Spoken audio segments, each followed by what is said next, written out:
CCTV footage দেখিয়ে মিশকার মিথ্যে নাটক শেষ করে মিশকাকে পুলিশে দিয়ে নিজেকে নির্দোষ প্রমাণ করলো রূপা। হ্যাঁ বন্ধুরা, আমরা এমনটাই দেখতে পাবো অনুরাগের ছোঁয়া ধারাবাহিকের আগামী পর্বগুলোতে।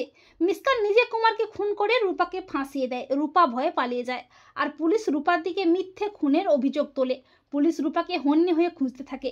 দীপা সূর্য বলে যে আমাদের রূপা খুন করতেই পারে না, কিন্তু রত্না রূপার নামে আজে বাজে কথা বলে, রূপাকে খুনি বলে। তবে দীপা সূর্য রত্নাকে আচ্ছা করে ধোলাই করে।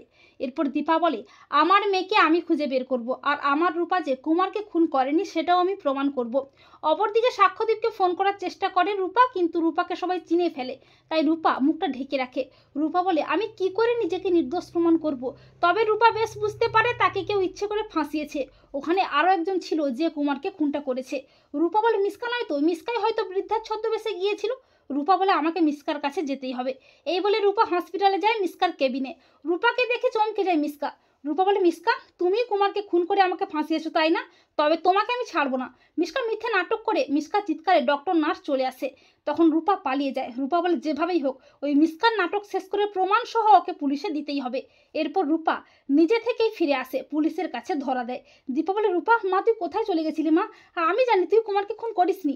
তখন রূপা বলে মা কেউ আমাকে বিশ্বাস করে না, এমনকি তুমিও না, সবাই মনে করে আমি খুনি, কিন্তু আমি তো জানি আমি খুন করিনি, আর তার জন্য আমাকে প্রমাণ করতে হবে যে আমি নির্দোষ। রূপা পুলিশকে বলে যে একটা ভিডিওর উপর ভিত্তি করে আপনারা আমাকে খুনি বলতে পারেন না, আপনাদের উচিত ছিল ভিডিওটি যে নাম্বার থেকে শেয়ার করা হয়েছে সেই নাম্বারটা ট্র্যাক করা, তাহলেই আসল অপরাধী ধরা পড়তো, কিন্তু আপনারা তা করেননি। আর আমিও বিনা দোষে শাস্তি পেতে চাই না, তাই সিসিটিভি ফুটেজ চেক করতে চাই। এই বলে রূপার কথায় পুলিশ সিসিটিভি ফুটেজ চেক করে। ফুটেজে দেখা যাচ্ছে একজন বৃদ্ধা মহিলা আড়াল থেকে ভিডিও করছে, এমনকি সেই কুমারকে গুলিটা করেছে। ভিডিওটি দেখে সবাই শিউরে ওঠে। পুলিশ বলে কিন্তু ওই মহিলাটি কে? তখন রূপা বলে ওই মহিলাটি আর কেউ নয়, মিশকা সেন, যে ছদ্মবেশে কুমারকে গুলি করে আমাকে ফাঁসিয়েছে। তা শুনে সবাই অবাক হয়ে যায়। দীপা বলে কিন্তু মিশকা তো হসপিটালে ভর্তি আছে, আর ও তো অসুস্থ। তখন রূপা বলে সবটাই ওর নাটক, ও সুস্থ, ও পুরোপুরি সুস্থ, সেদিন ওই এসেছিল বৃদ্ধার ছদ্মবেশে। এরপর রূপার বয়ান ও প্রমাণের উপর ভিত্তি করে পুলিশ মিশকাকে অ্যারেস্ট করে, আর রূপা নিজেকে নির্দোষ প্রমাণ করে। তো বন্ধুরা তোমরা এটাই চাও তো যে সিসিটিভি ফুটেজ দেখিয়ে মিশকাকে পুলিশে দিয়ে রূপা যেন নিজেকে নির্দোষ প্রমাণ করতে পারে? কমেন্ট করে এক্ষুনি জানিয়ে দাও তোমাদের মতামতটি।